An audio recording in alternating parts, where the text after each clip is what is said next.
Disparaissez de nos vies. Ce furent les mots que ma belle-fille me lança avant de claquer la portière et de me laisser là, seule, à la gare de Fontainebleau.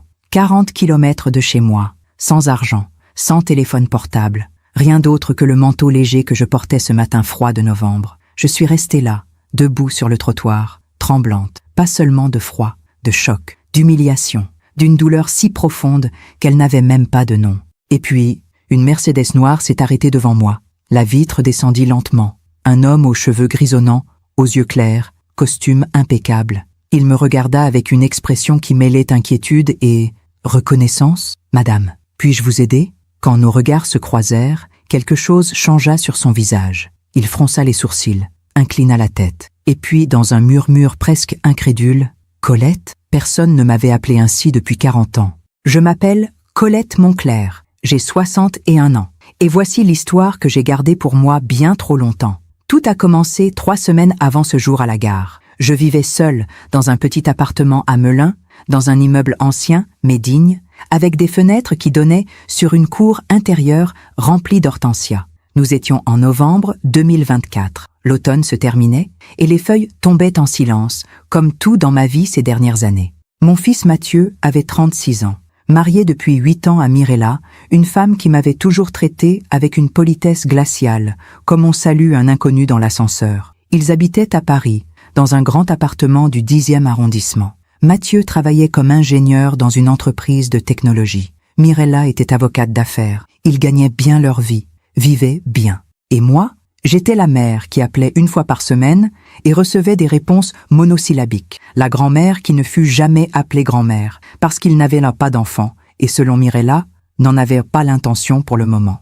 Mais j'essayais. Dieu sait comme j'essayais. J'appelais pour les anniversaires. J'envoyais des cadeaux à Noël. Je proposais mon aide quand Mathieu mentionnait un problème au travail. Je n'étais jamais envahissante. Je n'exigeais jamais de visite. J'existais simplement à la périphérie de sa vie. Jusqu'à ce mardi matin, 26 novembre. Mathieu m'appela. Sa voix était différente, presque amicale. « Maman, on peut passer chez toi cet après-midi ? Mirella et moi, on voudrait te parler. » Mon cœur s'emballa. Parler ? Il ne voulait jamais parler. Est-ce que Mirella était enceinte ? Est-ce qu'ils allaient me demander d'être plus présente ? J'ai passé toute la matinée à nettoyer l'appartement. J'ai acheté des croissants à la boulangerie du coin, ceux que Mathieu adorait quand il était petit. J'ai fait du café frais. J'ai mis des fleurs sur la table du salon, des chrysanthèmes blancs, les seuls que j'avais trouvés au marché. Quand la sonnette retentit à 15 heures, j'étais nerveuse comme une adolescente avant son premier rendez-vous. J'ai ouvert la porte en souriant.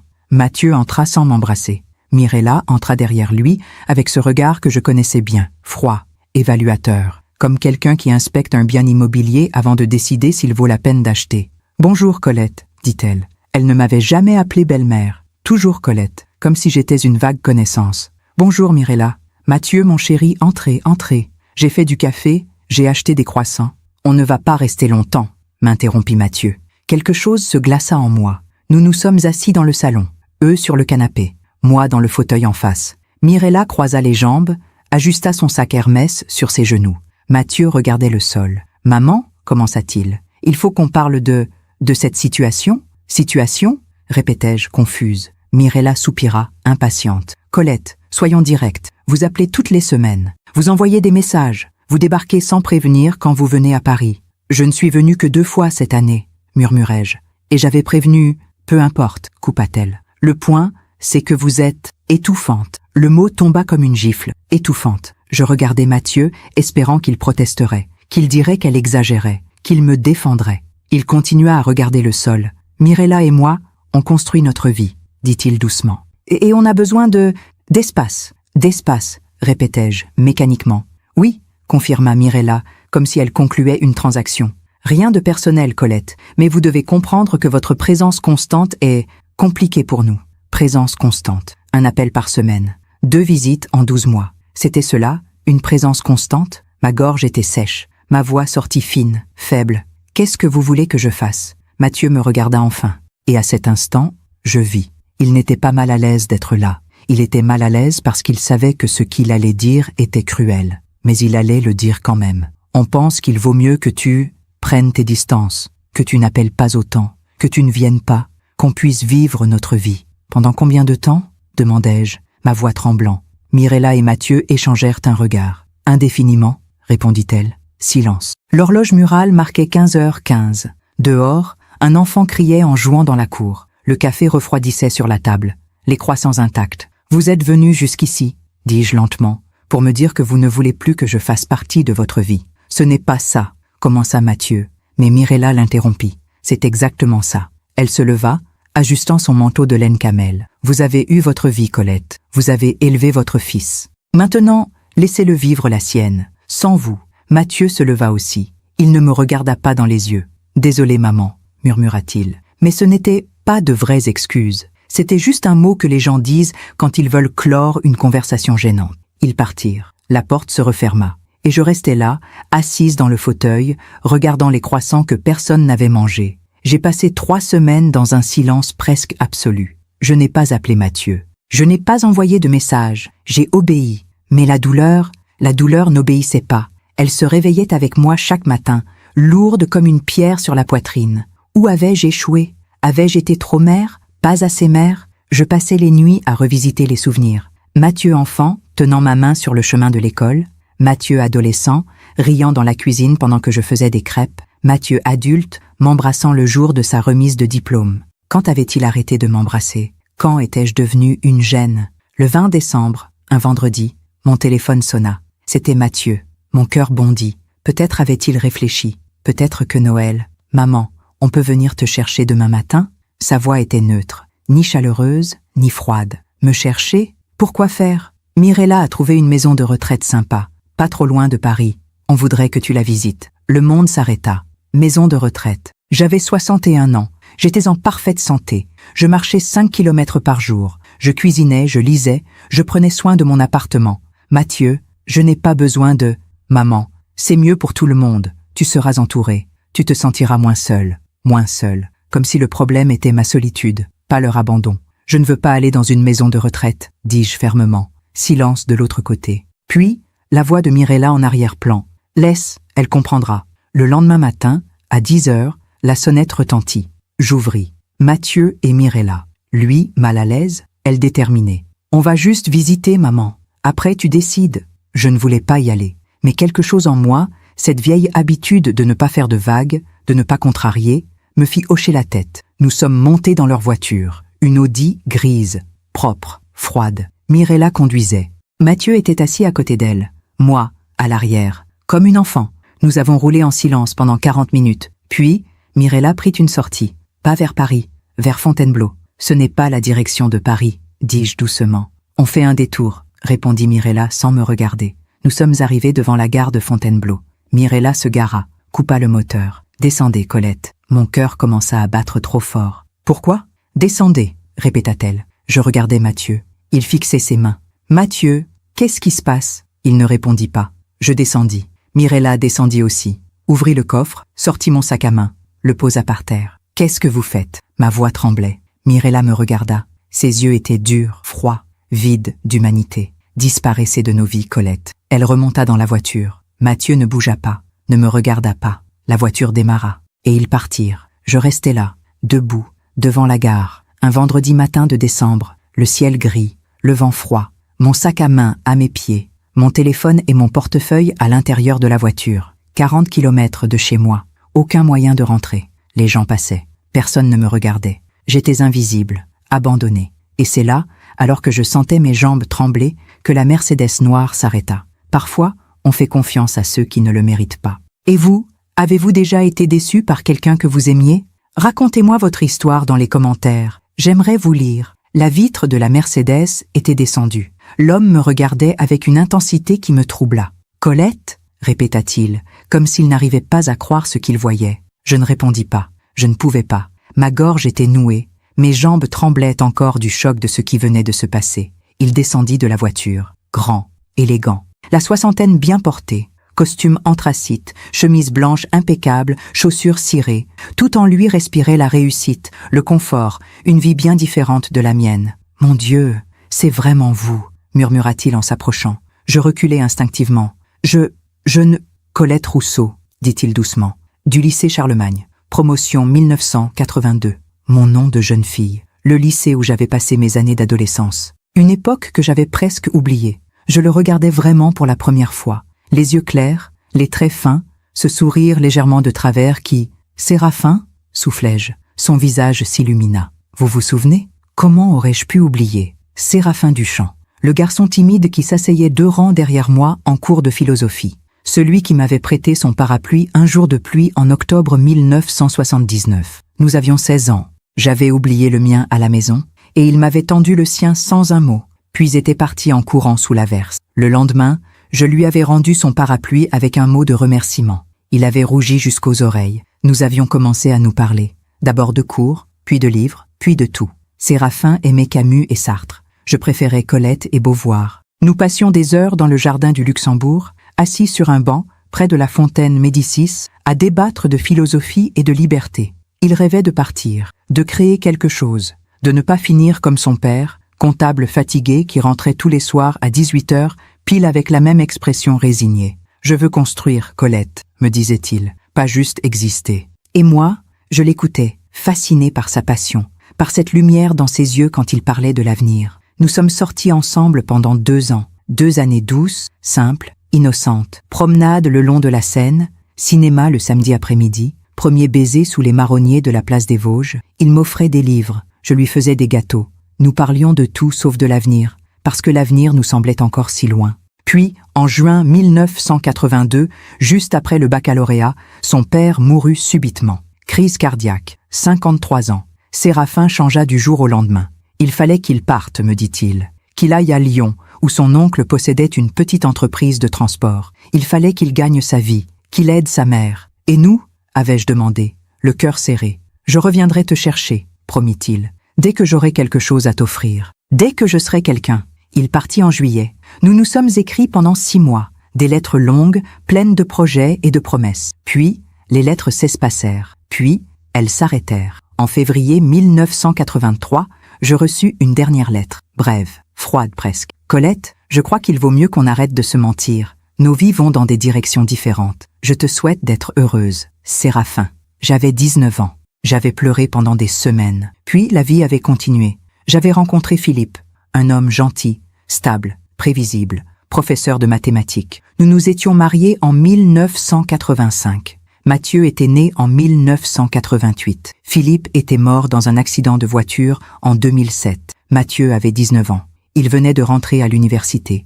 Et moi, à 43 ans, je m'étais retrouvée veuve. « Qu'est-ce que vous faites ici, Colette ?» demanda Séraphin, ramenant mon esprit au présent. Je regardais autour de moi, la gare, le parking désert, le ciel gris.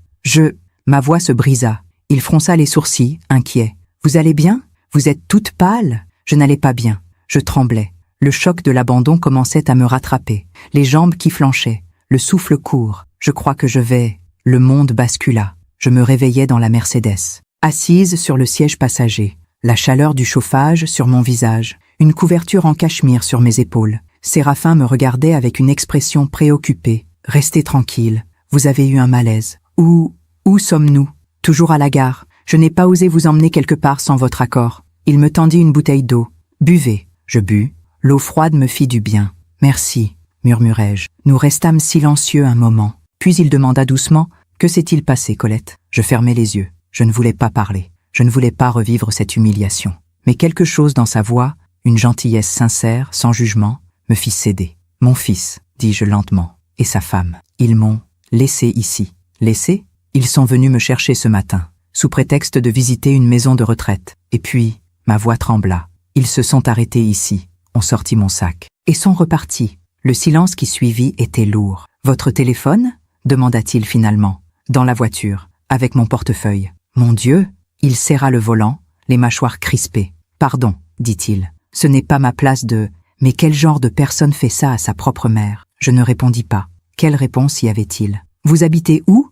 demanda-t-il. « Melun, je vous ramène. »« Non, je ne veux pas vous déranger. » Colette, il me regarda droit dans les yeux. « Laissez-moi vous aider, s'il vous plaît. » Il y avait quelque chose dans son regard, pas de la pitié, de la colère, une colère pour moi, contre ce qui m'avait été fait. « D'accord, » murmurai-je. Il démarra. Nous roulâmes en silence pendant les premières minutes. Puis, Séraphin demanda « Vous vivez seul ?»« Oui, mon mari est décédé en 2007. Je suis désolé. C'était il y a longtemps. Ça ne rend pas les choses moins difficiles. » Il avait raison. Et vous? Demandai-je. Vous êtes marié? Non. Jamais? Non. Je le regardais surprise. Pourquoi? Il sourit, un sourire triste. Je suppose que je n'ai jamais trouvé la bonne personne. Ou peut-être que j'ai arrêté de chercher. Le travail a pris toute la place. Vous faites quoi? Transport et logistique. J'ai repris l'entreprise de mon oncle à Lyon. Je l'ai développée. Aujourd'hui, on travaille dans toute l'Europe. Vous avez réussi, dis-je doucement. Matériellement, oui. Il marqua une pause. Mais parfois, je me demande ce que j'ai sacrifié pour ça. Nous arrivâmes à Melun 20 minutes plus tard. Je lui indiquai l'immeuble. Il se gara devant. Vous voulez que je monte avec vous? Pour être sûr que tout va bien? Non, ça ira, merci. Vraiment. Je descendis, puis me retournai. Séraphin, comment vous m'avez reconnu? Après toutes ces années, il sourit. Vos yeux, Colette. Vous avez toujours eu les mêmes yeux. Je montai chez moi, refermai la porte, m'appuyai contre elle. Et là, enfin seule, je me mis à pleurer. Pas seulement à cause de Mathieu et Mirella, mais à cause de tout. De toutes ces années où j'avais essayé d'être une bonne mère, une bonne belle-mère. De toute cette solitude que j'avais cachée derrière des sourires polis et des « ça va, merci ». Je pleurais aussi pour la jeune fille que j'avais été, celle qui croyait que l'amour suffisait, que les promesses tenaient. Je pleurais pour Séraphin, parti construire sa vie sans moi. Je pleurais pour Philippe, qui m'avait aimé à sa manière, même si je n'avais jamais oublié le premier. Je pleurais pour Mathieu, le bébé que j'avais porté, nourri, élevé. Le petit garçon qui me disait « Je t'aime, maman », tous les soirs. Où était-il parti, cet enfant? Le soir tomba. Je ne mangeais pas. Je ne bougeais pas du canapé. Je regardais les murs de mon petit appartement. Les photos de Mathieu enfant. Mathieu à 5 ans avec son cartable. Mathieu à 12 ans avec son vélo. Mathieu à 18 ans le jour de son baccalauréat. Sur aucune photo, il n'y avait Mirella. Elle avait toujours refusé d'être photographiée avec moi. Je n'aime pas les photos, disait-elle. Mensonge. Elle ne voulait pas de traces. Pas de preuve qu'elle avait un jour fait partie de ma vie. 22 heures. Mon téléphone n'avait pas sonné. Mathieu n'avait pas appelé pour savoir si j'étais bien rentrée. Bien sûr que non. Pendant que je raconte tout cela, je me demande d'où vous m'écoutez. Écrivez le nom de votre ville en commentaire. Je ne dormis pas cette nuit-là. Je restais allongée dans mon lit, les yeux fixés au plafond, écoutant les bruits familiers de l'immeuble. Madame Beaumont au-dessus qui toussait. Le couple du 3e qui se disputait à voix basse. L'horloge du salon qui égrenait les heures. Minuit, 1 heure, 2 heures. À 3 heures du matin, je me levai, mis de l'eau à chauffer, préparai une tisane que je ne bus pas. Je m'assis à la table de la cuisine, celle où j'avais servi tant de repas à Mathieu quand il était petit. Devoirs de mathématiques étalés entre nous, goûter après l'école, conversation sur ses journées, ses amis, ses rêves. Maman, quand je serai grand, j'aurai une grande maison et tu viendras vivre avec moi, m'avait-il dit un jour. Il avait 8 ans. Et ta femme, elle sera d'accord? Avais-je demandé en riant. Ma femme, elle t'aimera autant que moi. Je fermai les yeux. Quand exactement avait-il cessé de m'aimer? Le samedi matin, 21 décembre, je me forçais à sortir. Il fallait que j'achète un nouveau téléphone, que je refasse ma carte bancaire, que je reprenne le contrôle de ma vie. La boutique Orange était bondée, fête de fin d'année. Tout le monde achetait des cadeaux, des forfaits, des appareils pour les enfants. Je fis la queue pendant 40 minutes. Quand vint mon tour, j'expliquai ma situation. Téléphone perdu, besoin d'un nouveau. Le même numéro si possible. Le vendeur, un jeune homme d'une vingtaine d'années avec des lunettes rondes, hocha la tête. Pas de problème, madame. Vous avez une pièce d'identité? Je fouillai dans mon sac, sortis ma carte d'identité. En la voyant, je réalisais quelque chose. Colette Monclerc, née le 15 avril 1964, 61 ans. Sur la photo, je souriais. C'était il y a 6 ans. Je venais de renouveler ma carte. J'avais les cheveux plus courts, moins de rides, un regard plus vivant. Madame? Je levai les yeux. Le vendeur me regardait avec curiosité. Oui, pardon.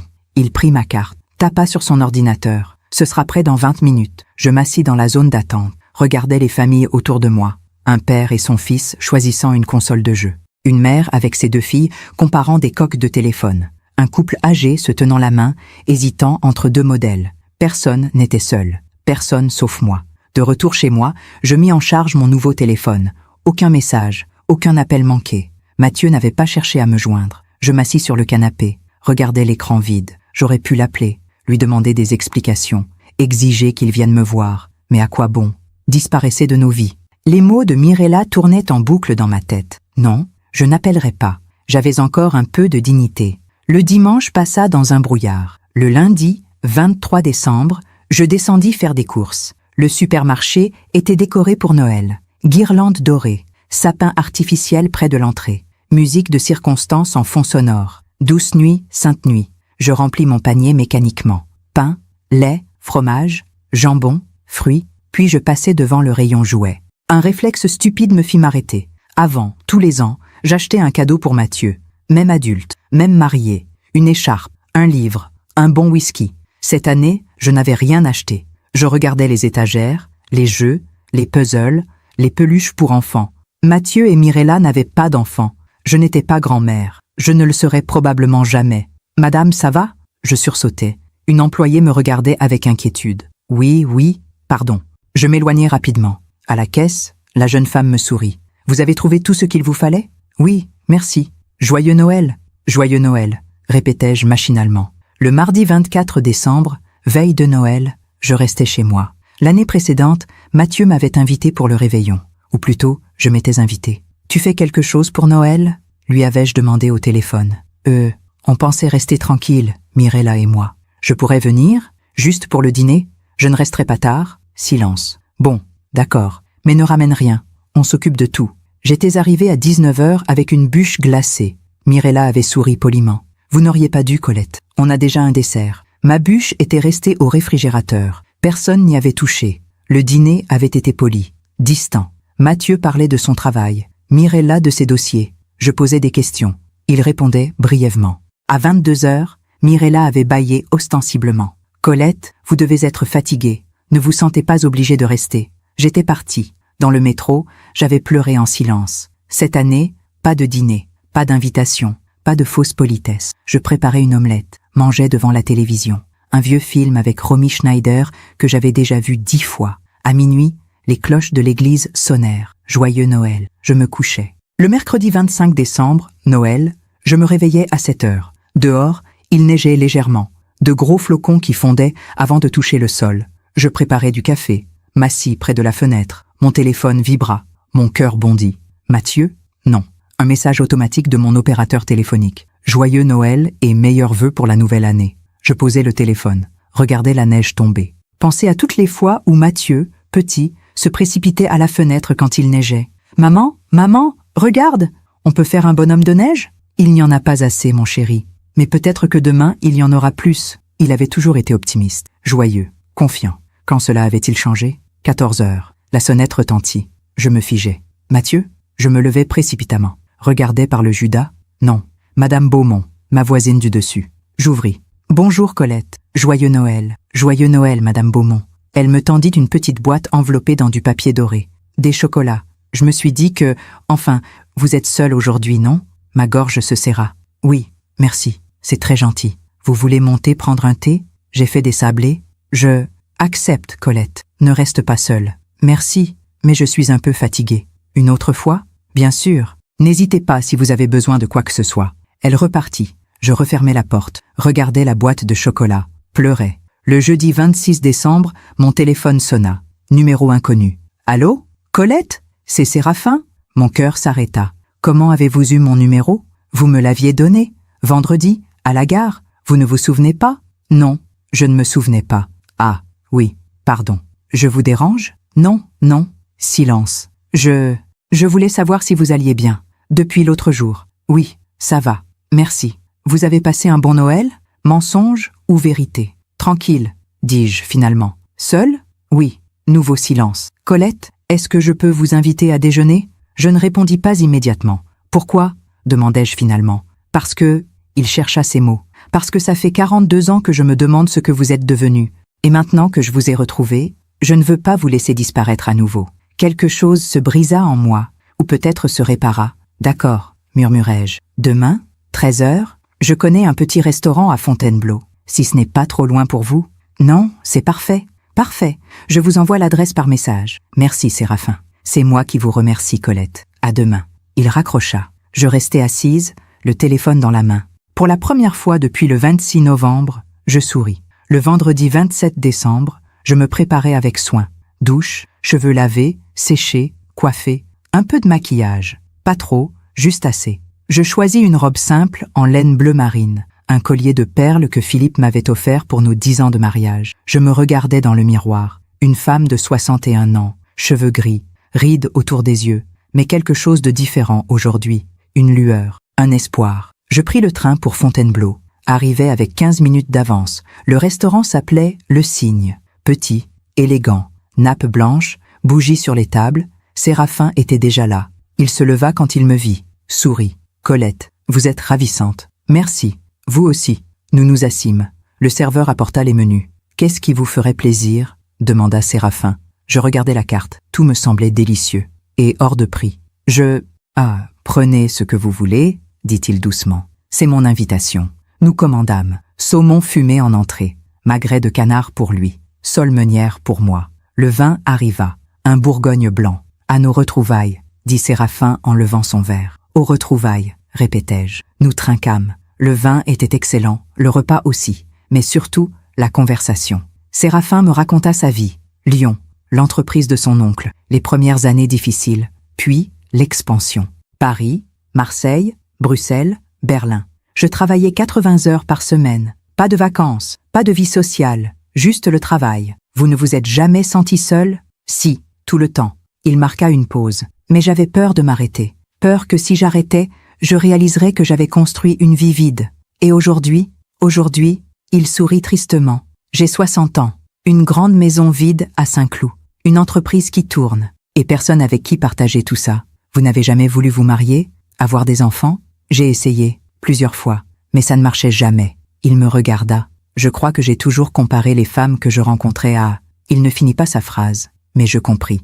Le dessert arriva. Tarte tatin pour lui, crème brûlée pour moi. Et vous, Colette? Parlez-moi de votre vie. Alors je racontais. Philippe, le mariage, Mathieu, la vie tranquille, l'accident, le veuvage. Et puis, plus difficilement, les dernières années, l'éloignement progressif de Mathieu, Mirella, l'abandon. Quand je terminais, Séraphin était silencieux. « Je suis désolé, dit-il finalement. Ce n'est pas votre faute. Non, mais je suis désolé que vous ayez vécu ça, que vous viviez ça. » Il posa sa main sur la mienne. « Vous ne méritez pas d'être seule, Colette. » Je regardais sa main, forte, chaude. « Personne ne mérite d'être seul, » murmurai-je. Nous quittâmes le restaurant à 16 heures. Dehors, il faisait froid. Le soleil d'hiver bas sur l'horizon. « Je peux vous raccompagner à la gare ?» proposa Séraphin. « Merci. » Nous marchâmes lentement. « Colette, » dit-il soudain, « j'ai une proposition à vous faire. »« Oui, passez le réveillon du Nouvel An avec moi. » Je m'arrêtais. Je sais que c'est rapide, qu'on vient à peine de se retrouver. Mais je ne veux pas que vous passiez cette soirée seule. Et moi non plus, je n'ai pas envie d'être seule. Je le regardais. Cet homme qui avait été mon premier amour, qui m'avait quitté il y a 42 ans, qui venait de réapparaître dans ma vie au moment où j'avais le plus besoin de quelqu'un. Le destin? Le hasard? D'accord, dis-je. Son visage s'illumina. Vraiment? Oui. Il me prit dans ses bras. Et pour la première fois depuis si longtemps, je me sentis en sécurité. Les jours suivants passèrent dans une étrange dualité. D'un côté, l'excitation timide de retrouver Séraphin, les messages qu'il m'envoyait chaque matin. « Bonjour Colette, j'espère que vous avez bien dormi. » Des mots simples qui réchauffèrent mes matins froids. De l'autre, le silence assourdissant de Mathieu. Pas un appel, pas un message, pas même pour savoir si j'étais rentrée vivante de Fontainebleau ce 20 décembre. Et moi, coincée entre les deux, je me surprenais à justifier son silence. Il est occupé avec le travail. Mais Mirella doit le monopoliser. Il m'appellera bientôt, pour le Nouvel An, sûrement. Mensonge que je me racontais pour ne pas affronter la vérité. Mon fils m'avait abandonné sur un parking, et il s'en fichait. Le samedi 28 décembre, je décidai de ranger l'appartement. Il fallait que je m'occupe, que je ne pense pas. Je commençais par la chambre de Mathieu. Oui, j'avais gardé sa chambre, même après son départ pour l'université en 2006. Même après son mariage en 2016. Un lit simple, une étagère avec ses livres d'enfance, des posters jaunis de groupes de rock qu'il écoutait adolescent, une vieille console de jeu qui ne fonctionnait plus. J'ouvris le placard, ses vêtements d'adolescent, un blouson en jean qu'il adorait à 15 ans, des t-shirts de concert, son écharpe de l'équipe de football du lycée. Je pris le blouson, le portai à mon visage. Il sentait encore un peu la lessive, mais plus rien de Mathieu. « Maman, pourquoi tu gardes toutes ces vieilles affaires ?» Il m'avait posé cette question il y a 3 ans, lors d'une de ses rares visites. « Au cas où tu en aurais besoin un jour », avais-je répondu. Il avait ri. « J'ai 33 ans, maman. Je ne vais pas remettre mes t-shirts du lycée. On ne sait jamais. Tu devrais donner tout ça. Ça ferait de la place. » Donner. Se débarrasser de son passé comme on jette de vieux journaux. J'avais dit oui. Tu as raison. Je vais le faire. mais je ne l'avais jamais fait. Parce que tant que ses affaires étaient là, une partie de Mathieu l'était aussi. Le Mathieu d'avant, celui qui m'aimait encore. Je m'assis sur son lit, regardais autour de moi, sur le mur, une photo encadrée. Mathieu, à 8 ans, dans mes bras, sur la plage de Deauville. Été 1996. Philippe avait pris la photo. Nous avions passé 2 semaines dans un petit hôtel en bord de mer. Mathieu avait appris à nager cette année-là. Il était si fier. « Regarde, maman, je nage !»« Oui, mon chéri, tu es formidable. » Le soir, on mangeait des glaces sur la promenade. Mathieu au milieu, tenant nos mains. Philippe et moi, de chaque côté. Une famille, simple, heureuse. Quand avait-on cessé d'être heureux? Mon téléphone vibra. Séraphin. « Comment allez-vous aujourd'hui ?» Je regardais l'écran, hésitais. Lui dire la vérité? Que j'étais assise dans la chambre de mon fils, entourée de fantômes? Non, je vais bien. Et vous? Mieux maintenant. J'ai pensé à vous toute la matinée. Quelque chose se réchauffa en moi. C'est gentil. Ce n'est pas de la gentillesse, Colette. C'est la vérité. Je souris malgré moi. Vous êtes toujours aussi direct? Seulement quand ça compte. Nous échangeâmes quelques messages. Puis il demanda. Vous avez des nouvelles de votre fils? La question me glaça.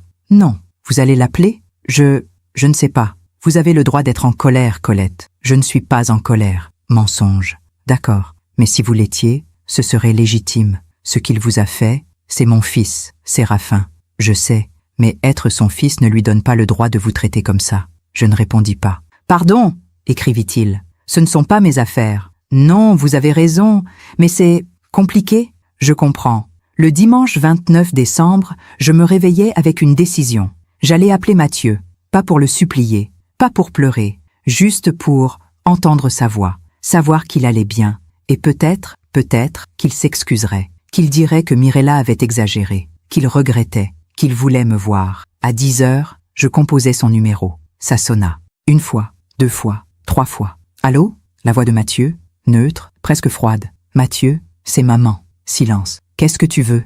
Qu'est-ce que je veux? Je voulais savoir comment tu allais. Je vais bien. Tant mieux. Silence embarrassé. Mathieu, on peut parler? De ce qui s'est passé? Il n'y a rien à dire, maman. Comment ça? Rien à dire. Tu m'as abandonné sur un parking.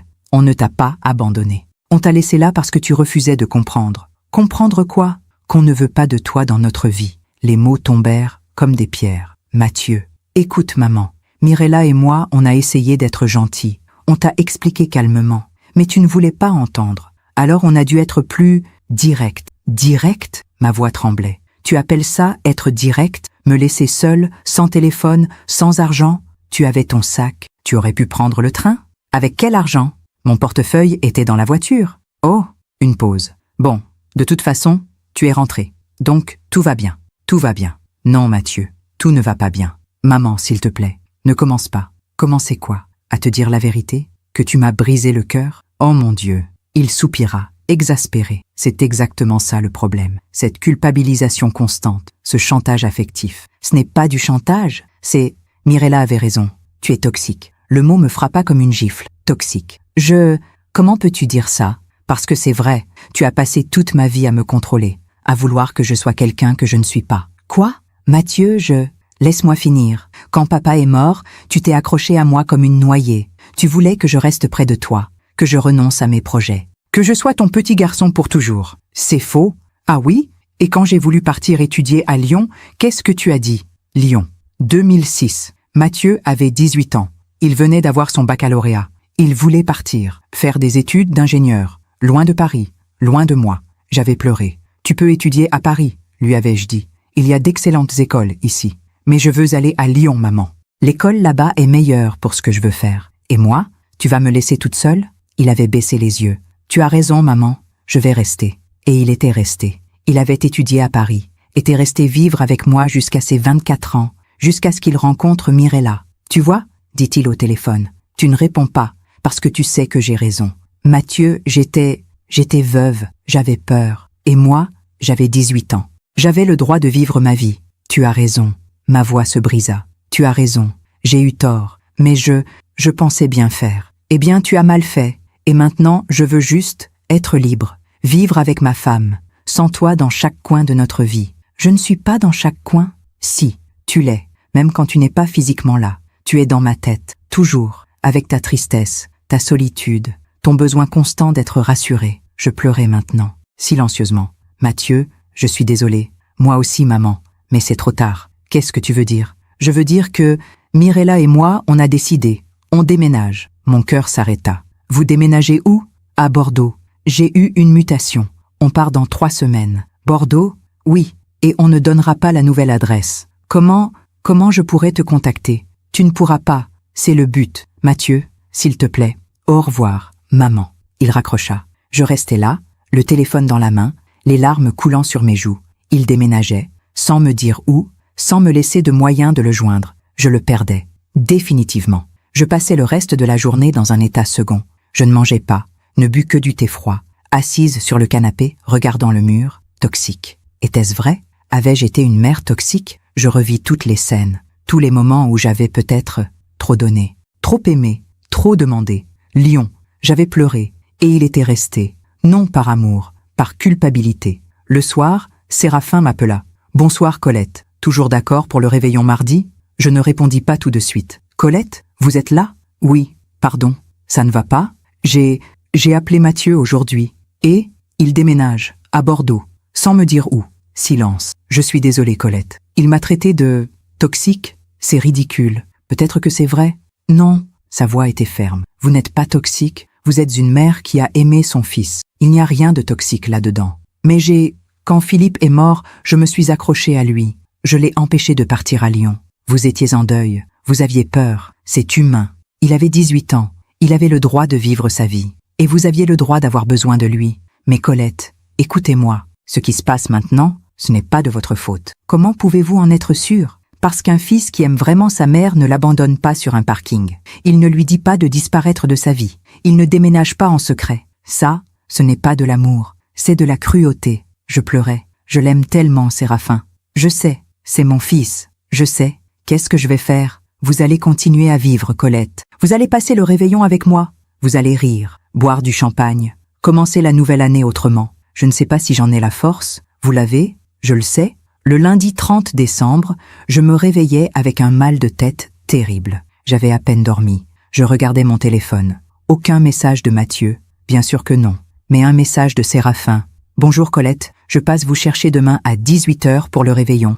Préparez-vous à être gâtée. » Je souris faiblement. Peut-être que Séraphin avait raison. Peut-être qu'il fallait que je continue à vivre. Même si une partie de moi était morte, je me demande encore si j'ai fait le bon choix. Et vous, qu'auriez-vous fait à ma place? Le mardi 31 décembre arriva plus vite que je ne l'aurais cru. Je passais la matinée dans un état d'anxiété étrange. Devant mon placard, je changeais de robe toutes les 10 minutes. Trop habillée, pas assez, trop jeune, trop vieille. Finalement, je choisis une robe en velours bordeaux, simple mais élégante, le collier de perles, des escarpins noirs à petits talons. Je me maquillais légèrement, rouge à lèvres discret, un peu de mascara. Dans le miroir, je vis une femme que je reconnaissais à peine, une femme qui allait à un réveillon, avec un homme, pour la première fois depuis la mort de Philippe, 17 ans plus tôt. Mon cœur battait trop fort. À 18h précises, la sonnette retentit. J'ouvris. Séraphin se tenait là, en costume sombre, chemise blanche, cravate bleu nuit, dans sa main, un bouquet de roses blanches. « Bonsoir Colette. Bonsoir Séraphin. » Il me tendit les fleurs. « Pour vous, merci. Elles sont magnifiques. » Je les mis dans un vase rapidement, pris mon manteau, mon sac. « Prête ?» demanda-t-il en me tendant le bras. « Prête » murmurai-je en glissant ma main sous son coude. Nous descendîmes vers sa voiture. La Mercedes noire qui m'avait sauvé 11 jours plus tôt.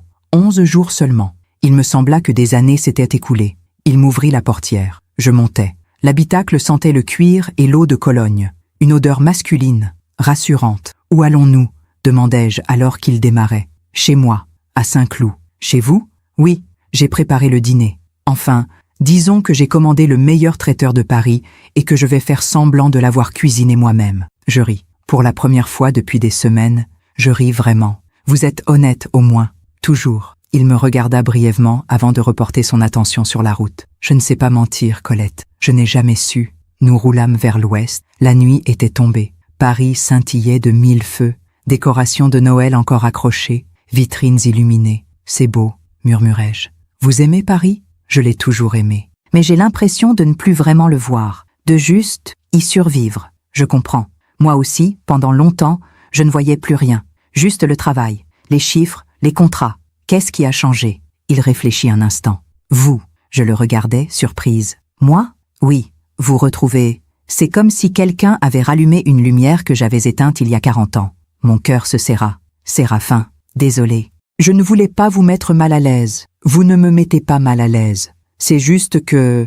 je ne sais pas quoi dire. Vous n'avez rien à dire. Il sourit. Profitez de la soirée. C'est tout ce que je demande. Nous arrivâmes à Saint-Cloud 20 minutes plus tard. Le quartier était calme. Rue large, bordée d'arbres. Grande maison bourgeoise, derrière des grilles en fer forgé. Séraphin s'arrêta devant un portail électrique, composa un code. Le portail s'ouvrit lentement. Nous entrâmes dans une allée pavée. Au bout, une maison.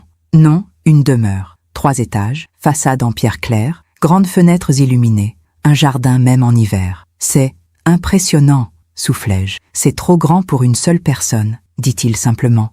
Mais je l'ai acheté il y a 15 ans. À l'époque, je pensais encore me marier, avoir des enfants, remplir toutes ces pièces. Il se gara, coupa le moteur, et puis le temps a passé. Il m'ouvrit la portière, m'aida à descendre. Nous entrâmes. Le hall était immense, sol en marbre blanc et noir, grand escalier en bois sombre, lustre en cristal. Mon Dieu, murmurai-je, je sais, c'est ostentatoire, ridicule même pour un homme seul. Non, c'est magnifique. Il m'aida à retirer mon manteau, l'accrocha soigneusement. Venez. Le salon est par ici. Le salon était à l'image du reste. Spacieux, élégant, canapé en cuir caramel, bibliothèque couvrant un mur entier, cheminée en marbre où crépitait un feu. Sur la table basse, du champagne dans un seau à glace, 2 coupes. Asseyez-vous, dit-il en me guidant vers le canapé. Je vais chercher les amuse-bouches. Je m'assis, regardai autour de moi. Les étagères étaient remplies de livres, philosophie, histoire, romans. Certains titres me sautèrent aux yeux. Camus, Sartre, les mêmes qu'il lisait à 17 ans. Sur une étagère plus basse, des photos encadrées. Séraphin jeune avec un homme âgé. Son oncle sans doute. Séraphin devant un entrepôt. Une pancarte, Duchamp Transport and Logistique. Séraphin lors d'une remise de prix. Costume sombre, sourire poli mais distant. Et puis, presque caché derrière les autres, une photo différente. Je me levai, m'approchai. C'était une vieille photo, années 80, à en juger par les couleurs passées. 2 adolescents assis sur un banc. Jardin du Luxembourg, Fontaine Médicis en arrière-plan. Lui et moi. J'avais 17 ans sur cette photo. Cheveux longs, sourire timide, sa main tenant la mienne. Vous l'avez gardée, murmurai-je. Séraphin réapparut avec un plateau. Oui, pendant tout ce temps, il posa le plateau, s'approcha de moi. C'est la seule photo que j'ai de nous. Je l'ai emmenée partout. Lyon, Paris, tous mes appartements, toutes mes maisons. Pourquoi? Parce que c'était le seul moment de ma vie où j'ai été vraiment heureux. Sa voix était douce, sans amertume. Juste, triste. Séraphin, vous m'avez demandé pourquoi je ne m'étais jamais marié. Il me regarda dans les yeux. C'est à cause de cette photo, à cause de ce que j'ai ressenti ce jour-là, et que je n'ai plus jamais ressenti après. Je ne savais pas quoi dire. Je ne vous dis pas ça pour vous culpabiliser, continua-t-il, ni pour vous demander quoi que ce soit. Je veux juste être honnête. Vous retrouver, c'est comme retrouver cette partie de moi que j'avais enterrée. Mon cœur battait trop vite. Moi aussi je vous ai aimé, dis-je doucement. Vraiment, je sais, quand vous êtes parti, ça m'a brisé le cœur. Je sais, et je suis désolée. Pourquoi vous avez arrêté de m'écrire? Pourquoi cette dernière lettre si froide? Il détourna le regard. Parce que j'avais honte. Honte de quoi? De n'avoir rien à vous offrir. J'avais 19 ans. Pas d'argent. Pas de statut. Je vivais dans un studio miteux à Lyon. Je travaillais 70 heures par semaine pour un salaire ridicule. Ça ne m'aurait pas dérangé. Mais moi, ça me dérangeait. Sa voix se durcit légèrement. Je voulais être quelqu'un avant de revenir vers vous. Quelqu'un digne de vous. Je ne vous ai jamais demandé d'être riche, Séraphin.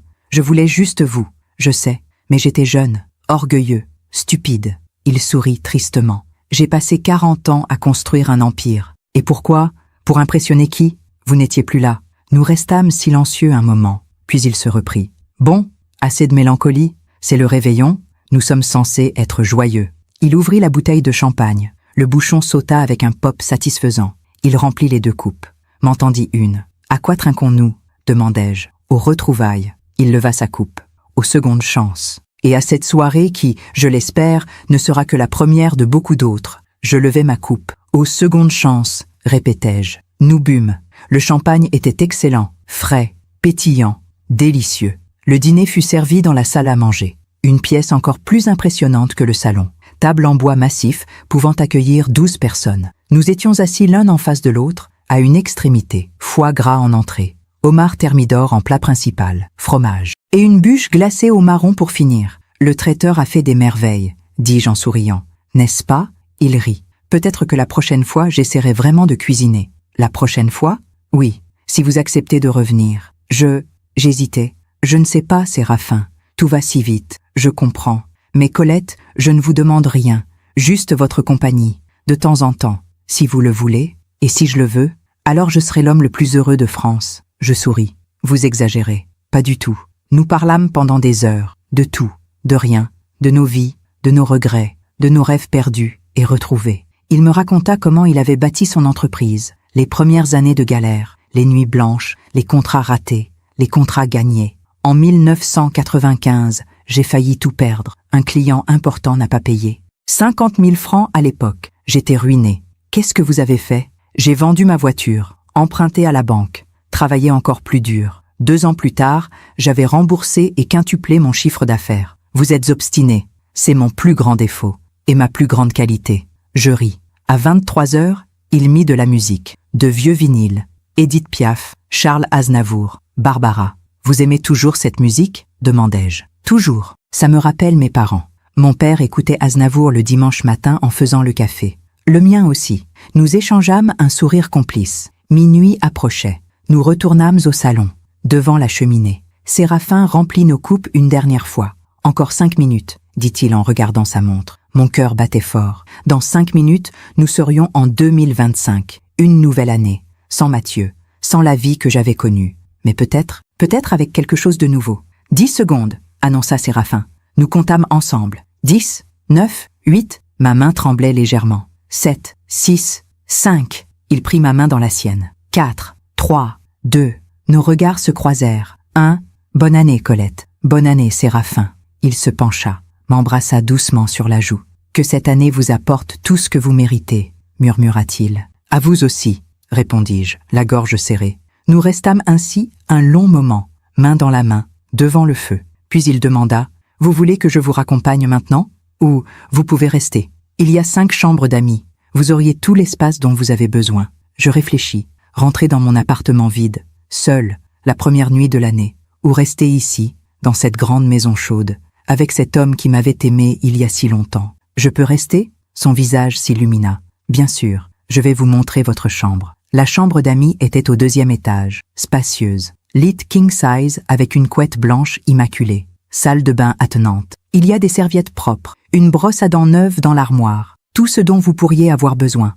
Merci Séraphin, pour tout. C'est moi qui vous remercie, Colette. Cette soirée, c'était la plus belle que j'ai passée depuis très longtemps. Pour moi aussi, nous nous regardâmes. Et puis, impulsivement, je me mis sur la pointe des pieds et l'embrassai sur la joue. Bonne nuit, Colette. Il referma la porte doucement. Je m'assis sur le lit, regardai autour de moi. Cette chambre était 3 fois plus grande que la mienne. Cette maison était un palais comparé à mon petit appartement. Cet homme était tout ce que Philippe n'avait pas été. Passionné, intense, présent. Que m'arrivait-il? Je me réveillais dans un lit qui n'était pas le mien. Les premiers instants furent désorientants. Plafond inconnu, lumière différente, silence trop grand. Puis tout me revint. Saint-Cloud, la maison de Séraphin, le réveillon. Je regardais l'heure sur mon téléphone. 9h20, 1er janvier 2025, première journée d'une nouvelle année. Je me levais, utilisais la salle de bain, trouvais effectivement une brosse à dents neuve, du dentifrice, même un peigne. Séraphin avait pensé à tout. Je me regardais dans le miroir, cheveux en désordre, visage fatigué, mais quelque chose dans mes yeux, une lueur que je n'avais pas vue depuis longtemps. Je descendis prudemment l'escalier. Des voix venèrent de la cuisine. Non, une seule voix. Séraphin au téléphone. Oui, Bernard, je sais, mais ça peut attendre lundi? Non, je ne serai pas disponible aujourd'hui, parce que j'ai de la compagnie. Ça ne te regarde pas. Bon, d'accord. Si c'est vraiment urgent, envoie-moi les documents par mail. Oui, à lundi. Il raccrocha avec un soupir. Je frappai légèrement à la porte ouverte. Bonjour. Il se retourna. Son visage s'éclaira immédiatement. Colette. Bonjour. Bien dormi? Très bien. Et vous? Comme un bébé. Il sourit. Café? Thé? Café, s'il vous plaît. Asseyez-vous. La cuisine était aussi immense que le reste de la maison. Îlot central en marbre, appareil professionnel. Tout brillait. Vous cuisinez vraiment? Demandai-je en m'asseyant sur un tabouret. Rarement, mais j'aime avoir l'équipement au cas où. Au cas où quoi? au cas où je trouverais enfin une raison de cuisiner pour quelqu'un. Il me servit un café, y ajouta du lait sans demander. Se souvenait-il de comment je le prenais à 17 ans? Croissant? Proposa-t-il en sortant une boîte de la boulangerie. Frais de ce matin. Le boulanger livre même les jours fériés. Vous gâtez vos invités? Vous êtes ma seule invitée depuis... Il réfléchit. Depuis au moins 3 ans. Vraiment? Vraiment. Je reçois pour le travail. Des dîners d'affaires. Des cocktails. Mais des invités personnels? Non. Plus depuis longtemps. Nous prîmes le petit déjeuner en parlant de tout et de rien. Puis, vers 11 heures, mon téléphone vibra. Mon cœur s'emballa. Mathieu? Je regardais l'écran. Non.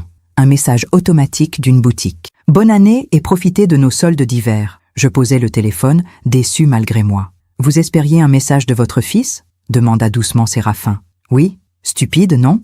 Non, c'est humain. Il ne m'appellera pas. Il me l'a dit. Peut-être qu'il changera d'avis? Peut-être. Je n'y croyais pas. Colette, dit Séraphin après un moment de silence. Puis-je vous poser une question indiscrète? Allez-y. Que comptez-vous faire maintenant?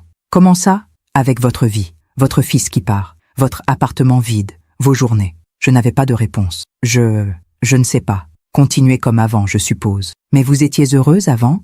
La question me frappa de plein fouet. Heureuse? Non. J'étais seule, en attente, vivant pour des appels qui ne venaient pas, des visites qui n'arrivaient jamais. Non, admis-je, je n'étais pas heureuse. Alors pourquoi continuer? Parce que c'est ma vie. Ça peut changer. Je le regardais. Qu'est-ce que vous suggérez? Il prit une grande inspiration. Venez vivre ici. Le silence qui suivit fut assourdissant. Quoi? Venez vivre ici, avec moi. Séraphin, on vient à peine de se retrouver. Ça fait 11 jours. Je sais. Mais Colette, j'ai 60 ans. Vous en avez 61. On n'a plus 20 ans pour attendre. Pour se tourner autour pendant des mois avant de prendre une décision. Mais, écoutez-moi. Il prit ma main. Je ne vous demande pas de m'épouser demain. Je ne vous demande même pas de... Il chercha ses mots. De partager ma chambre. Pas si vous ne le voulez pas. Cette maison a 6 chambres. Vous auriez tout l'espace dont vous avez besoin. Votre indépendance. Mais vous ne seriez plus seul. Et moi non plus. C'est de la folie. Peut-être. Mais quelle est l'alternative? Vous retournez dans votre appartement. Seul? Moi je reste ici. Seul. On se voit de temps en temps. On s'appelle. Et puis quoi? On vieillit chacun de notre côté en regrettant de ne pas avoir saisi cette chance? Et si ça ne marche pas? Alors vous partirez. Aucune obligation. Aucune pression. Mais au moins, on aura essayé. Je restais silencieuse longtemps. C'était insensé. Nous nous connaissions à peine. Enfin, non. Nous nous étions connus il y a 42 ans. Mais tant de choses avaient changé. Et pourtant j'étais bien ici. Pour la première fois depuis des années, je me sentais vivante. Je ne sais pas cuisiner pour 2, dis-je, finalement. Il rit. Moi non plus. On apprendra ensemble. Ou on continuera à commander chez le traiteur. J'ai des habitudes bizarres. Je lis tard le soir. Moi aussi. Je déteste le désordre. Ah, cette maison a une femme de ménage qui vient 3 fois par semaine. Vous avez réponse à tout. Parce que j'ai pensé à tout. Depuis que je vous ai retrouvé, je ne pense qu'à ça. À vous. À nous. À ce que pourrait être notre vie. Laissez-moi réfléchir, dis-je finalement. C'est énorme. Je comprends. Prenez tout le temps dont vous avez besoin. Et si je refuse, alors je respecterai votre décision. Et je continuerai à vous inviter à dîner autant que vous le voudrez. Je souris malgré moi. Vous êtes têtu, je sais. L'après-midi passa trop vite. Séraphin me fit visiter le jardin. Même en hiver, il était magnifique. Un petit bassin gelé, des rosiers endormis, un banc en pierre sous un vieux tilleul. Au printemps, c'est magnifique ici, dit-il. Les roses fleurissent, il y a des oiseaux partout. C'est paisible, ça le serait encore plus si quelqu'un le partageait avec moi. Je ne répondis pas. Vers 16 heures, il me raccompagna à Melun. Le trajet fut silencieux, pas inconfortable, juste pensif. Nous arrivâmes devant mon immeuble. Merci pour tout, dis-je. Le réveillon, l'hospitalité, la proposition. Pas de quoi. Il sourit. Réfléchissez-y, sans pression. D'accord. Je descendis, puis me retournai. Séraphin? Oui? Pourquoi moi? Après tout ce temps, vous auriez pu refaire votre vie avec n'importe qui. Et il me regarda longuement, parce que personne ne m'a jamais fait sentir ce que vous m'avez fait sentir, à 17 ans, et maintenant, à 60. Certaines choses ne changent pas, Colette. Je montais chez moi. L'appartement était froid, silencieux, petit, si petit comparé à la maison de Saint-Cloud. Je regardais autour de moi, les murs étroits, le canapé usé, la petite table de cuisine. Toute ma vie était là, dans ces 45 mètres carrés. Était-ce vraiment une vie? Le soir, je m'assis avec une tisane, regardais mon téléphone. Toujours rien de Mathieu. J'ouvris nos derniers messages, remontais dans le temps. octobre 2024. Merci maman pour le pull. Août, bon anniversaire. Mai, rien. Avril, oui, on va bien. Mars, février, janvier. Des réponses brèves, polies, vides. Quand avait-il arrêté de m'aimer? Ou peut-être, m'avait-il jamais vraiment aimé? Le lendemain matin, 2 janvier, je me réveillais avec une certitude. Il fallait que je sache. Il fallait que je comprenne où tout avait basculé. Je composais le numéro de Mathieu. Ça sonna. Longtemps. Puis, la messagerie. Vous êtes bien sur le répondeur de Mathieu Monclerc. Laissez un message. Sa voix. Neutre. Professionnelle. Mathieu. C'est maman. Ma voix tremblait. Je voulais te souhaiter une bonne année. J'espère que tu vas bien. Que Mirella va bien. Je m'arrêtais. Que dire de plus? Je t'aime. Même si tu ne veux plus m'entendre. Même si tu pars. Je t'aimerai toujours. C'est tout. Au revoir. Je raccrochais. Pleurais. 3 jours passèrent. Pas de réponse. Pas de rappel. Rien. Le 5 janvier, dimanche, Séraphin m'appela. « Bonjour Colette, vous allez bien ?»« Oui, enfin, ça va. Vous avez réfléchi ?»« Oui, beaucoup. » Et, je pris une grande inspiration. « J'ai une question. Allez-y. Si je viens, vous attendez quoi de moi exactement ?» Silence au bout du fil. « La vérité ?» dit-il finalement. « Oui, j'attends que vous me donniez une raison de rentrer le soir. J'attends quelqu'un avec qui partager mon café le matin. J'attends de ne plus dîner seul face à une télévision. J'attends de ne plus être seul. Et si, avec le temps, il y a plus, alors je serai l'homme le plus heureux du monde. Mais si vous voulez juste de la compagnie, de l'amitié, ça me suffit. Parce que vous, Colette, vous suffisez. » Ma gorge se serra. « D'accord. D'accord quoi? D'accord, je viens. » Son souffle s'arrêta. « Vraiment? Oui, à une condition. Laquelle? Je garde mon appartement, au cas où, au moins les 6 premiers mois. Bien sûr, c'est prudent. Et je paie ma part. Colette, non. C'est non négociable. Je ne veux pas être une charge. Vous ne serez jamais une charge. Mais si ça peut vous rassurer, d'accord, on trouvera un arrangement. Alors c'est oui, le déménagement eut lieu progressivement.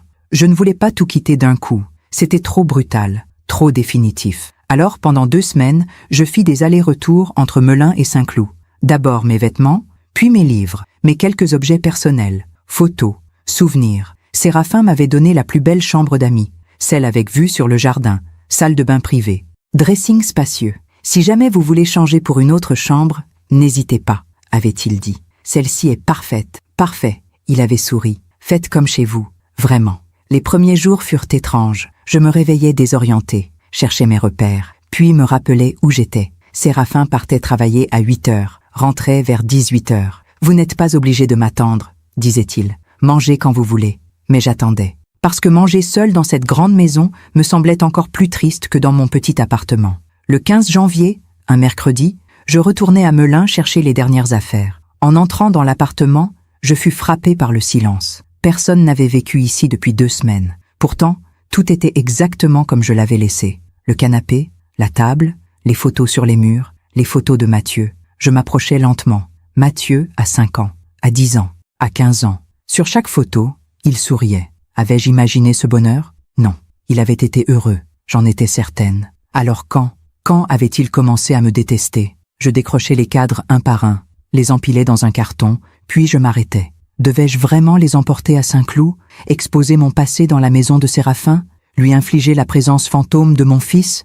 Non, je refermais le carton, le rangeais dans le placard de l'entrée. En sortant de l'immeuble, je croisai Madame Beaumont. « Colette, je ne vous vois plus. Vous allez bien ?»« Oui, Madame Beaumont. Très bien. Vous êtes partie en vacances? On peut dire ça. Tant mieux. Vous aviez besoin de changer d'air. » Elle me regarda avec bienveillance. « Vous avez meilleure mine. Merci. Et votre fils? Il est venu vous voir pour le nouvel an ?» Ma gorge se serra. « Non, il était occupé. Dommage. Enfin, les jeunes, aujourd'hui... » Elle soupira. « Bon, je vous laisse. Prenez soin de vous. » De retour à Saint-Cloud, je trouvai Séraphin dans son bureau. Il était au téléphone, visiblement contrarié. « Non, ce n'est pas acceptable. J'ai dit lundi, pas mercredi. Alors trouvez une solution. C'est votre travail, Bernard. Très bien. Rappelez-moi quand c'est réglé. » Il raccrocha avec un soupir. « Problème ?» demandai-je depuis la porte. Il leva les yeux. Son visage s'adoucit immédiatement. « Colette, oui, un client difficile, mais rien de grave. » Il se leva. « Vous avez tout récupéré ? » ?»« Oui. » « Parfait. » Il s'approcha. « Vous savez ce que ça signifie ? » ?»« Quoi ? » ?»« Que vous êtes officiellement chez vous, ici, chez moi. » Ces mots me firent un effet étrange. Le soir, nous dînâmes ensemble. Séraphin avait commandé des plats japonais, sushi, sashimi, tempura. « Vous aimez la cuisine japonaise ?» demanda-t-il. « Je ne sais pas. Je n'ai jamais vraiment essayé. » « Sérieusement ?» Philippe n'aimait pas. Alors, on n'allait jamais. « Eh bien, goûtez. » Je pris un morceau de saumon. Le goûtais prudemment. C'était délicieux. « Alors ? C'est bon. Vraiment bon. » Il sourit. « Vous voyez ? Il y a encore plein de choses à découvrir. » Après le dîner, nous nous installâmes au salon. Séraphin mit de la musique. Mozart. Concerto pour piano numéro 21. « Vous aimez Mozart ?» demandai-je. « Énormément. »« Et vous ?» ?»« Oui. Philippe préférait la chanson française. Alors j'écoutais Mozart en cachette. » « En cachette ? Ça peut paraître stupide. Mais il trouvait que c'était prétentieux. » Séraphin fronça les sourcils. « Prétentieux d'aimer la musique classique ? Pour lui, oui. » Colette. Il me regarda. « Je ne veux pas dire du mal de votre défunt mari. Mais il me semble que vous avez passé beaucoup de temps à vous adapter aux autres. C'est ce que font les femmes de ma génération. Peut-être, mais vous n'avez plus à le faire. Pas ici, pas avec moi. » Le 20 janvier, un lundi, mon téléphone sonna. Numéro inconnu. « Allô ? Madame Moncler ? Oui. Bonjour. Je suis Maître Lefebvre, notaire à Paris. Je vous appelle au sujet de votre fils, Mathieu Moncler. » Mon sang se glaça. « Il lui est arrivé quelque chose ? » Non, non. Pardonnez-moi, je vous ai inquiété. Monsieur Moncler se porte très bien. Je respirai à nouveau. Alors pourquoi ? Votre fils m'a contacté pour procéder à une modification de son testament. Il souhaite également régulariser certains aspects juridiques concernant vous. Moi ? Oui. Pourriez-vous passer à mon étude ? Mercredi à 14h, si possible. Oui. D'accord. Parfait. Je vous envoie l'adresse par SMS. À mercredi, madame. Il raccrocha. Je restai assise, le téléphone dans la main. Testament. Aspect juridique. Qu'est-ce que cela signifiait ? Séraphin rentra à 18h. Je lui racontai. Son visage se durcit. Vous voulez que je vous accompagne ? Non. Je dois y aller seule. Colette, je n'aime pas ça. Moi non plus. Mais c'est mon fils. Justement, c'est votre fils qui vous a abandonné sur un parking. Je sais, mais je dois savoir ce qu'il veut. Le mercredi 22 janvier, je me rendis à l'étude du notaire. 7e arrondissement. Immeuble haussmannien. Plaque en laiton. Maître Lefebvre, notaire. Je montai au 2e étage. La secrétaire me fit entrer dans une salle d'attente. 10 minutes plus tard, une porte s'ouvrit, et Mathieu en sortit. Mon cœur s'arrêta. Il ne me regarda pas, passa à côté de moi comme si j'étais invisible. « Mathieu » murmurai-je. Il s'arrêta, se retourna. « Bonjour, maman. » Sa voix était glaciale. « Tu vas bien ? » « Très bien. On peut parler ? » « Il n'y a rien à dire. Maître Lefebvre va tout expliquer. »« Mathieu, s'il te plaît. Au revoir, maman. » Il partit. La porte de l'immeuble claqua. « Madame Moncler ?» Je me retournai. Un homme d'une 50aine d'années. Costume gris, lunettes. Maître Lefebvre. « Veuillez me suivre. » Nous entrâmes dans son bureau, tout en bois sombre et livres juridiques. « Asseyez-vous, je vous en prie. » Je m'assis. « Je vais être direct, madame. Votre fils m'a mandaté pour procéder à plusieurs démarches. » « Lesquelles ?» Il ouvrit un dossier. « Premièrement, il a modifié son testament. Vous n'êtes plus bénéficiaire. Tous ses biens iront à son épouse, madame Mirella Moncler. » Le coup me coupa le souffle. Deuxièmement, il renonce à son statut d'héritier réservataire. C'est possible ? Dans certaines circonstances, oui. Pourquoi ferait-il ça ? Pour s'assurer qu'à votre décès, il ne recevra rien de votre succession. Je le regardais, abasourdi. Il ne veut rien de moi ? C'est exact. Même pas ? Rien, madame. Il a été très clair. Je sortis de l'étude dans un état second. Descendis la rue mécaniquement. Trouvai un banc. M'assis. Mon fils venait de me déshériter. Plus que ça. Il avait renoncé à tout lien juridique avec moi. Comme si je n'existais pas. Comme si je n'avais jamais existé. Mon téléphone sonna. Séraphin. « Colette, comment ça s'est passé ?» Ma voix se brisa. Il ne veut plus rien de moi. Rien. « Où êtes-vous ?»« Rue de Varennes. Sur un banc. Ne bougez pas. J'arrive. » 15 minutes plus tard, la Mercedes s'arrêta devant moi. Séraphin descendit, s'assit à côté de moi, ne dit rien, me prit juste dans ses bras, et je pleurais. Pleurais pour ce fils que j'avais perdu, pour toutes ces années où j'avais cru qu'il m'aimait, pour cette illusion qui venait de se briser définitivement. « Rentrons », dit finalement Séraphin. « Où ? » ?»« À la maison. Notre maison. Notre maison. Oui, rentrons. » Ce soir-là, je ne dînais pas. Je restais dans ma chambre, regardais par la fenêtre, le jardin endormi, le ciel gris. Vers 22h, on frappa doucement. « Colette, c'est moi. Je peux entrer ?» Oui. Séraphin entra avec un plateau. Tisane, biscuits. « Vous n'avez rien mangé. Je n'ai pas faim. » Il posa le plateau sur la table de nuit, s'assit au bout du lit. « Ah, vous voulez parler ? De quoi ? De ce que vous ressentez. » Je ris amèrement. Je ressens que j'ai échoué, que j'ai été une mauvaise mère, que mon fils me déteste au point de vouloir effacer tout lien avec moi. Vous n'avez pas échoué. Alors pourquoi il me fait ça? Parce qu'il est manipulé, ou égoïste, ou les deux. Mais ce n'est pas votre faute. J'ai dû faire quelque chose de mal. Non, sa voix était ferme. Vous avez aimé, trop peut-être, mais aimer n'est jamais une erreur. Je le regardais, cet homme qui était là, qui me soutenait, sans me juger. Pourquoi vous êtes si gentil avec moi? Parce que je vous aime. Le silence qui suivit fut immense. Séraphin, je sais, c'est trop tôt, trop rapide, mais c'est la vérité. Je vous ai aimé à 17 ans. Je vous ai aimé pendant 40 ans sans vous voir. Et je vous aime maintenant. Les larmes coulèrent à nouveau. Mais cette fois, ce n'était pas que de la douleur. C'était aussi du soulagement. Je ne sais pas si je peux vous aimer comme vous le méritez, murmurai-je. Je ne vous demande rien que vous ne puissiez donner. Juste d'être là. C'est déjà énorme. Cette nuit-là, je ne dormis presque pas. Mais pour la première fois depuis des semaines, je n'étais pas seule dans ma douleur. Dans la chambre à côté, Séraphin veillait, et je savais que si j'avais besoin de lui, il serait là. Les jours suivants furent étrangement calmes, comme après une tempête, quand tout est détruit, mais que le silence enfin revenu permet de voir les dégâts clairement. Je ne pleurais plus, c'était fini. Les larmes, l'espoir, l'attente. Mathieu avait fait son choix, un choix radical, définitif, cruel. Et moi, je devais faire le mien. Le 25 janvier, un samedi, je me réveillais avec une clarté nouvelle. Je descendis à la cuisine. Séraphin préparait du café. « Bonjour », dit-il doucement. « Oh, bonjour, vous avez bien dormi ?»« Oui, étonnamment bien. » Il me tendit une tasse, me regarda attentivement. « Vous allez mieux. »« Je crois, oui. » « Qu'est-ce qui a changé ?» Je réfléchis. J'ai compris quelque chose cette nuit. « Quoi ?» Que j'ai passé 20 ans à attendre que Mathieu m'aime, à mendier son attention, à me faire toute petite pour ne pas le déranger. Et pendant tout ce temps, j'ai oublié quelque chose d'essentiel. « Quoi ?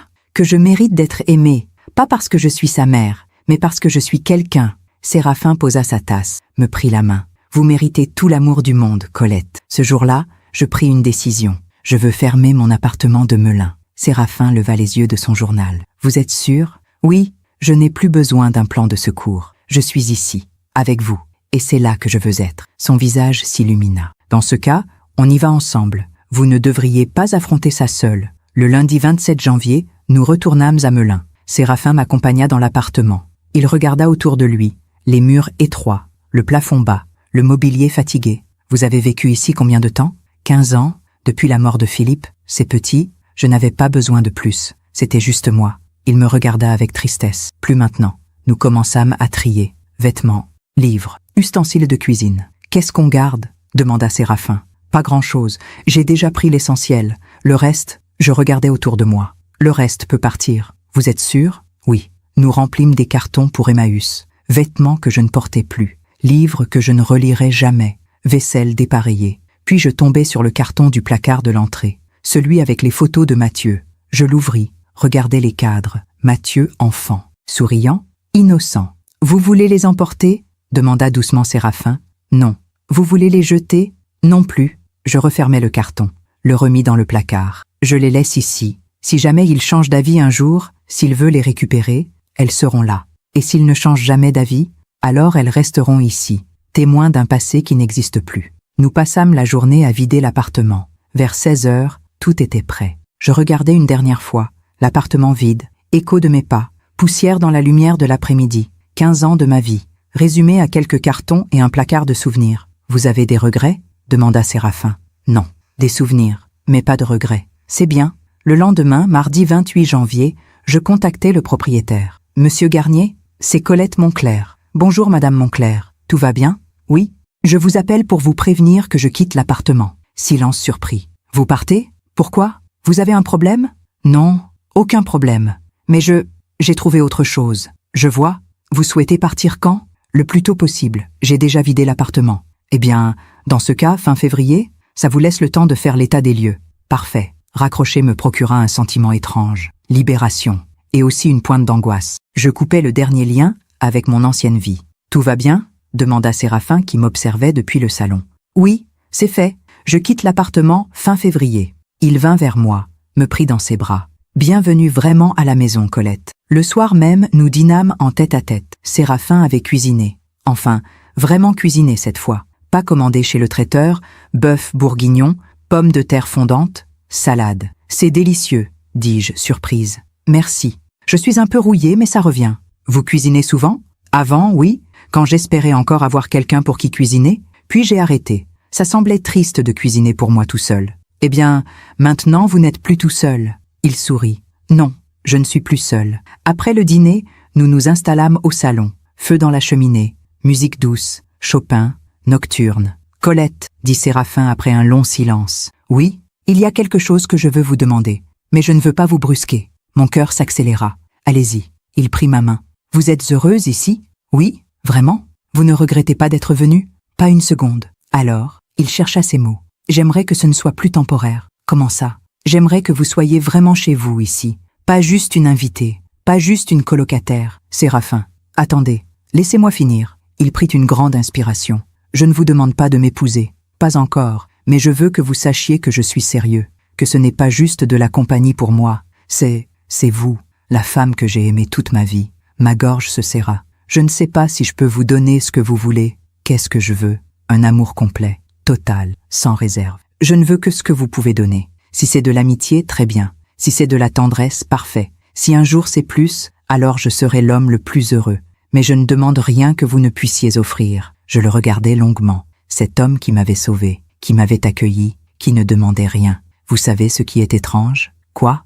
Avec Philippe, je me suis mariée parce que c'était le bon moment, la bonne chose à faire. Il était gentil, stable, et j'avais 21 ans. Il fallait que je me marie. Vous ne l'aimiez pas? Si, à ma manière, mais pas comme...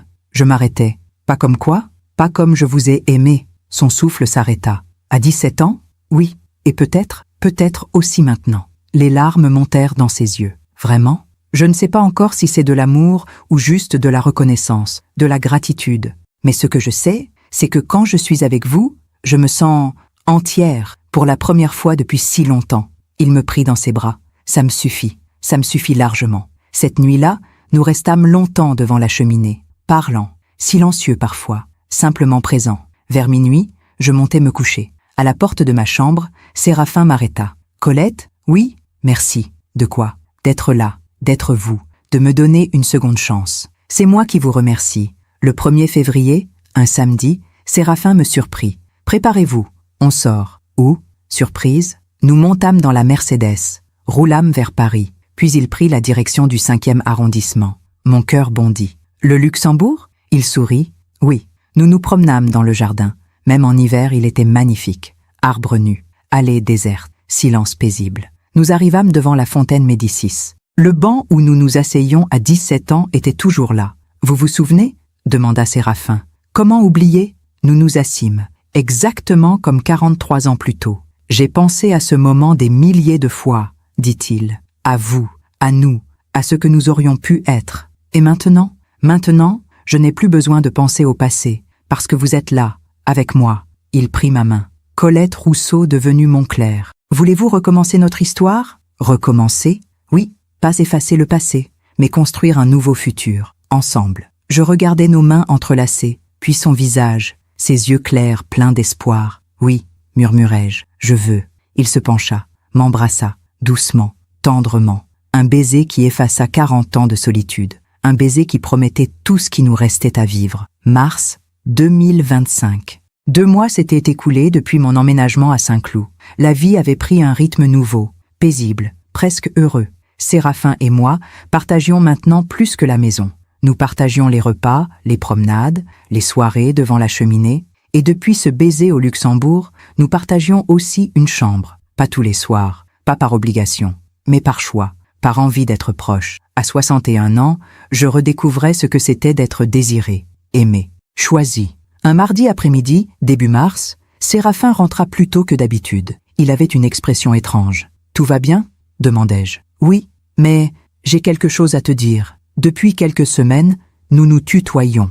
Qu'est-ce qu'il y a? J'ai croisé quelqu'un aujourd'hui, à Paris, devant mon bureau. Qui? Mirella. Mon sang se glaça. Mirella? Oui, elle m'a reconnu. Enfin, elle a reconnu la voiture. Elle s'est approchée. Qu'est-ce qu'elle voulait? Te parler. Elle m'a demandé comment te joindre. Tu lui as donné mon numéro? Non, je lui ai dit qu'elle devait passer par moi. Pourquoi elle veut me parler maintenant? Séraphin hésita. Elle avait l'air Différente. Différente comment? Fatiguée. Moins arrogante. Le lendemain, mercredi, Séraphin reçut un appel. Mirella. Il mit le haut-parleur pour que j'entende. Monsieur Duchamp, c'est Mirella Monclerc. Oui, j'aimerais vraiment parler à Colette, s'il vous plaît. Sa voix tremblait. Pourquoi? Demanda Séraphin froidement. C'est personnel. Tout ce qui concerne Colette me concerne. Silence. Mathieu est parti. Je me figeais. Parti où? Demanda Séraphin. Il m'a quitté, il y a 3 semaines. Je pris le téléphone des mains de Séraphin. Mirella, c'est moi, Colette. Sa voix se brisa. Pardon, je suis désolée, tellement désolée. Qu'est-ce qui s'est passé? Il m'a quitté pour une autre, une collègue, plus jeune, 28 ans. Le karma. Et il est où maintenant? À Bordeaux, avec elle. Il a pris la mutation, mais sans moi. Il t'a laissé? Oui. Comme on vous a laissé? Silence. Il a dit que j'étais trop contrôlante, trop exigeante, que je l'étouffais. Les mêmes mots qu'elle avait utilisés pour moi. Et tu m'appelles pourquoi, Mirella? Parce que elle pleurait maintenant. Parce que j'ai compris ce que je vous ai fait, ce que nous vous avons fait. Tu as compris quoi exactement? Que j'ai détruit votre relation avec votre fils, par jalousie, parce que je ne supportais pas qu'il vous aime, qu'il ait quelqu'un d'autre que moi dans sa vie. Je m'assis, le téléphone contre mon oreille. Continue. Je lui ai dit que vous étiez toxique, que vous le manipuliez, que vous vouliez le garder pour vous. J'ai menti. Sur tellement de choses. Pourquoi? Parce que j'avais peur qu'il vous choisisse, qu'il me quitte pour vous. Alors je l'ai éloigné de vous, petit à petit, jusqu'à ce qu'il ne vous voie plus que par mes yeux. Mon cœur battait fort. Et lui, il t'a écouté? Oui, parce qu'il était faible, parce qu'il préférait avoir la paix, parce que c'était plus facile de vous abandonner que de me tenir tête. Et maintenant, qu'est-ce que tu veux, Mirella? Votre pardon. Je ris, un rire sans joie. Mon pardon? Je sais que je ne le mérite pas, mais je suis seule maintenant, comme vous l'étiez, et je comprends la douleur. Tu veux que je te plaigne? Non, je veux juste que vous sachiez la vérité, que ce n'était pas votre faute, que vous avez été une bonne mère, que Mathieu vous aimait, avant que je détruise ça. Je regardais Séraphin. Il me tenait la main. Merci pour la vérité, Mirella. Vous me pardonnez? Je réfléchis longtemps. Non, pas aujourd'hui. Peut-être jamais. Tu m'as volé mon fils. Tu m'as humilié, abandonné. Je sais, mais je ne te souhaite pas de mal. La vie s'est déjà chargée de ça. Oui. Au revoir, Mirella. Je raccrochais. Séraphin me prit dans ses bras. Ça va? Oui. Étrangement? Oui. Tu ne veux pas rappeler Mathieu? Lui dire que tu sais? Non. Pourquoi? Parce qu'il a fait son choix. Même manipulé, il a choisi. Il m'a abandonné. Il m'a déshérité. Il a coupé tous les liens. Et si c'était différent maintenant? Si Mirella mentait moins? Peut-être. Mais c'est à lui de faire le premier pas. Pas à moi. Les semaines passèrent. Mathieu n'appela jamais. Mirella non plus. En avril, Séraphin me proposa quelque chose. Marions-nous. Quoi? Marions-nous. Pas une grande cérémonie. Juste nous deux. La mairie. Quelques témoins. Tu es sérieux? Très sérieux. Je veux que tu sois ma femme. Officiellement. Séraphin, tu n'es pas obligé de dire oui. Mais réfléchis-y. Je réfléchis. À cette vie nouvelle. À cet homme qui m'aimait sans condition. À ce fils qui ne reviendrait peut-être jamais. Et je compris. Je ne pouvais pas attendre éternellement. Je méritais d'être heureuse. Maintenant. Oui, dis-je un matin de mai. Je veux t'épouser. Son visage s'illumina comme celui d'un enfant. Vraiment? Vraiment. Nous nous mariâmes le 15 juin 2025. Mairie de Saint-Cloud. Robe simple beige. Costume gris. 2 témoins. Des collègues de Séraphin. Pas de famille. Juste nous deux. Et c'était parfait. Ce soir-là, dans le jardin de notre maison, Séraphin me prit la main. Heureuse, Madame Duchamp? Très heureuse, Monsieur Duchamp. Regret? Aucun. Et c'était vrai. Mathieu m'avait abandonné. Mirella m'avait trahi. Mais la vie m'avait rendu Séraphin. Et avec lui, une seconde chance d'être aimée. Elle m'avait traité de folle. Des années plus tard, elle avait connu le même regard vide, la même solitude qu'elle m'avait infligée. La vie finit toujours par rendre ce qu'on lui donne. Décembre 2025. 1 an exactement depuis ce matin glacial où Mirella m'avait abandonnée à la gare de Fontainebleau. 1 an depuis que ma vie s'était effondrée et reconstruite. Je me tenais devant la fenêtre du salon, regardant le jardin couvert de givre. Séraphin s'approcha par derrière, m'entoura de ses bras. À quoi penses-tu? À tout ce qui s'est passé. Des regrets? Non, de la gratitude. Il m'embrassa sur la tempe. Moi aussi. 6 mois s'étaient écoulés depuis notre mariage. 6 mois de bonheur tranquille. Nous avions voyagé. Rome en juillet, Lisbonne en septembre. De courtes escapades, juste nous deux. Séraphin avait réduit ses heures de travail. À 60 ans, il est temps de profiter, disait-il. Nous cuisinions ensemble, nous lisions, nous nous promenions dans le parc de Saint-Cloud. Des gestes simples, une vie simple, mais remplie. Mon téléphone n'avait jamais sonné. Mathieu n'avait jamais appelé. Au début, je regardais encore l'écran, espérais. Puis, progressivement, j'avais cessé d'attendre. Je ne l'avais pas oublié. On n'oublie pas son enfant. Mais j'avais accepté. Accepté qu'il ait fait son choix. Accepté que je ne pouvais pas le forcer à m'aimer. Accepté que parfois, malgré tout l'amour donné, les gens s'en vont. Un après-midi de décembre, je reçus un message inattendu. Madame Beaumont, ma voisine de Melun. Bonjour Colette, j'espère que vous allez bien. Quelqu'un est venu à votre ancien appartement aujourd'hui. Un jeune homme. Il cherchait à vous contacter. J'ai dit que vous étiez parti sans laisser d'adresse. Était-ce la bonne chose à faire? Mon cœur s'emballa. Un jeune homme. Mathieu? Je montrai le message à Séraphin. Qu'est-ce que tu veux faire? Je ne sais pas. Tu veux savoir si c'était lui? Oui? Non? Il me prit la main. Écoute ton cœur, Colette. Je répondis à Madame Beaumont. Oui, c'était la bonne chose. Merci. Puis j'ajoutai. Vous a-t-il dit pourquoi il me cherchait? Sa réponse arriva 10 minutes plus tard. Il a dit qu'il voulait s'excuser, qu'il avait fait une erreur. Il avait l'air triste. Je posai le téléphone, regardai Séraphin. Il veut s'excuser. Et toi, tu veux l'entendre? Je ne sais pas. Une partie de moi, une partie de toi l'aime encore. Oui, c'est normal, c'est ton fils. Mais l'autre partie se souvient de la douleur. Oui, nous restâmes silencieux longtemps. Puis Séraphin dit doucement, « Tu sais ce que je pense? Quoi? Que tu n'as rien à prouver, ni à lui, ni à personne. Si tu veux lui parler, parle-lui. Si tu ne veux pas, n'en parle pas. Tu as le droit de choisir. Et si je regrette, alors tu changeras d'avis. Les portes ne sont jamais fermées définitivement, sauf si tu le décides. » Je réfléchis pendant des jours. Puis, le 20 décembre, je pris ma décision. J'écrivis un message à Madame Beaumont. « Si le jeune homme revient, vous pouvez lui donner ce numéro. » Je donnai mon nouveau numéro. Mais précisez-lui que c'est moi qui décide si je réponds.